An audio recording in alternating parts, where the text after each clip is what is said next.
It was the first Bible carried over on the Mayflower in English that arrived in America. It was the Bible that was produced in Geneva during the Protestant Reformation, when the political climate was hostile in England to produce something in English like this. Not only was it a marvel in its age for just the translation itself, but some of the innovations, such as verse numbering, made this Bible revolutionary in some ways. So there has been an update on the Geneva Bible, which is what I'm talking about here today. And it's called the Modernized Geneva Bible. It's been done by Canon Press. I did an unboxing of this. You can watch that if you'd like. I'll leave a link in the description. But if you want to stay with me, I'm going to be reviewing this in several different categories. We're going to look at some of the features that they've added to this. And so let's get into it.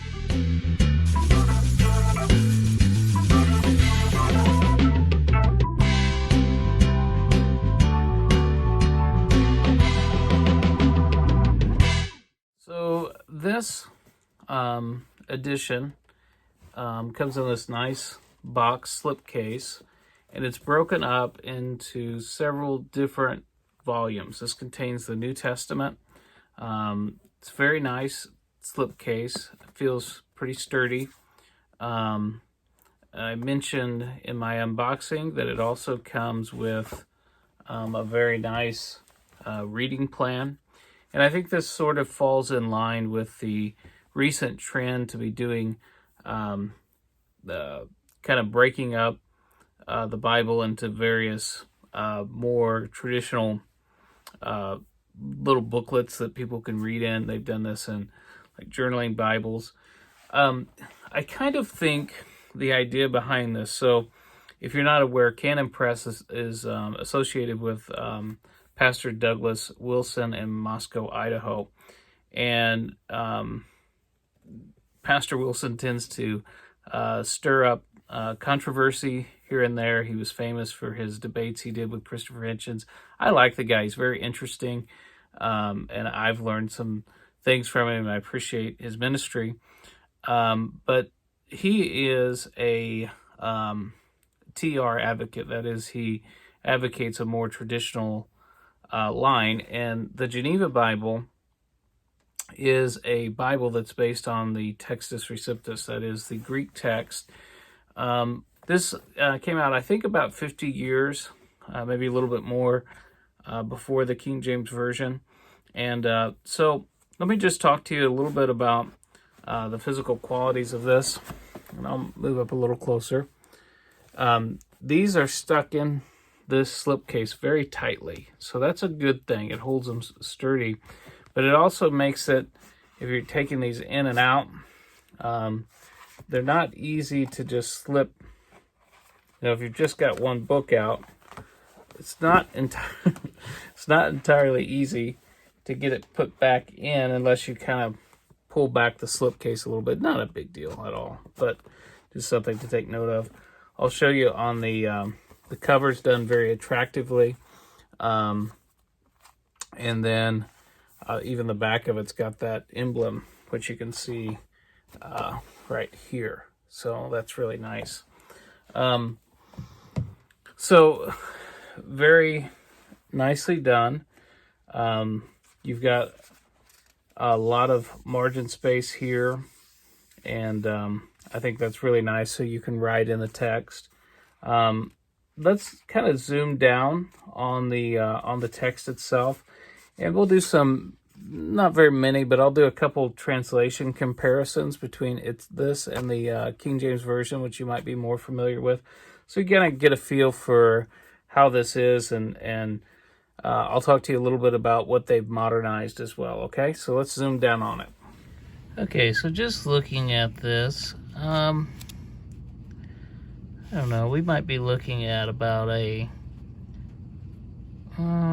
about a 9.5 point font, maybe as big as 10. For as many volumes as they've broken that up in, I'd like to see the font just a little bit bigger, but that's kind of me. Like I said, they've got nice, generous margin space. And I was just going to take you through kind of a common passage so you can see kind of how the translation is. 6:7 of Matthew is where I am. Matthew 6:7 says, also when you pray, use no vain repetitions as the heathen, for they think to be heard for their great babbling. The King James Version on that is, but when ye pray, use not vain repetitions as the heathen do, for they think that they shall be heard for their much speaking. So a little difference between the two, but very close. And then just if you want to hear the Lord's Prayer in this version, after this manner, therefore pray, Our Father who art in heaven, hallowed be your name. Your kingdom come, your will be done, even on earth as it is in heaven. Give us this day our daily bread, and forgive us our debts as we also forgive our debtors. Lead us not into temptation, but deliver us from evil. For yours is the kingdom and the power and the glory forever. Amen. And I'm sure you're maybe familiar with the how it reads in the King James Version. After this manner, therefore, pray ye, Our Father which art in heaven, hallowed be thy name. Thy kingdom come, thy will be done on earth. And you know the rest of the prayer there. They've removed the these and the thous, and they also went on to say that they felt like there were some obvious translation mistakes in the Geneva Bible. I saw that on their website, and I'm always really careful when I say that a translation has mistranslated something. You can have a different translation, not necessarily be a mistranslation. People who have worked with moving from one language to another language understand that sometimes you can have more than one correct translation of something. So anyways, that's just something to take note of. So let's talk a little bit now about the paper quality. The paper quality on this is, as you would expect, very, very good. I would expect that you could write in it, and you'd have, if you were using a good pen, you could expect the paper quality to serve you well there. As far as readability, I think I really like how they've left a good amount of space between the lines here. I think the font size could be bigger, but the fact that they've left that space between the lines there really helps. And they've kept it like a single column. So that's nice too. It's more like kind of just reading a book, in your armchair or whatever. And so I think that's really nice. So, okay, let's talk about the binding. Some of the bindings on some of these journaling Bibles have been nice. Not that this is a journaling Bible, but the style of where you've got it broken up into several volumes. The binding has typically been pretty nice, but on this one, they have used a glued binding, just like what's called perfect binding, and that is not a sewn binding, and it will not hold up as long. So that's something to be aware of, that it is not a sewn binding, and that's a little bit disappointing. So let's zoom out and just have some closing final thoughts. So this series measures about 9 by about 3 inches thick, if I didn't tell you that already. So my overall impressions are quite good. I like this set. I think it's a piece of history. Some things I would say about it, though, just so you're aware. In my opinion, I think it would have been very nice if they want to modernize the English. Okay, I can understand that, but I wish they would have at least put footnotes where they have modernized the English. Maybe not on all the these and thous. They could maybe just put a initial, footnote that they've adjusted that at the beginning, and then.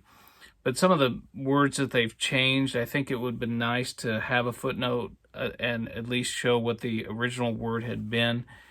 This is a historic document, and I think, it'd be nice to be able to, if you're citing it for whatever reason, to actually know what the original words were. And this doesn't really give you that. This isn't really designed for scholars. It's really designed for people who need to get into their Bible and just start reading it. This is designed for reading. And for that purpose, I think it's good for people who appreciate the Textus Receptus tradition. This gives you another option. You can read from this edition and be reading from something that flows out of the Textus Receptus line. And so I think it's got a lot of advantages. And for the price, I paid $39. I think that price is going to go up. But it's a very nice desk reference, or you can put this somewhere, and it's just a very handy set if you want to just sit down somewhere and just start reading. That's what this is. It's a reader's edition, and it's got a rich history to it. And so the only things I would say, I wish that it wasn't a glued binding. I wish it was a sewn binding. I wish they would put footnotes letting us know where they've actually changed the text.